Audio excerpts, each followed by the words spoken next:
আইটিজির নেতৃত্বে এবং রাজেন্দ্র ভৈর জেলা সভাপতি আইটিসির রাজেন্দ্র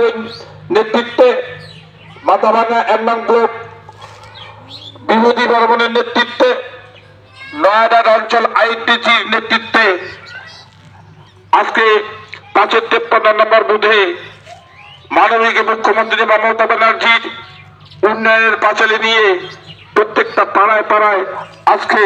আমরা প্রত্যেকটা মানুষের সামনে মমতা ব্যানার্জির উন্নয়নকে তুলে ধরতে চাই। আপনারা জানেন, মা বোনরা আপনারা প্রত্যেকেই লক্ষ্মীর ভান্ডার পেয়েছেন। আপনাদের প্রত্যেকের ঘরে দুয়ারের সরকার এবং প্রত্যেকের ঘরে খাদ্যসাথী, দুয়ারে রেশন, কৃষক বন্ধু, কন্যাশ্রীর টাকা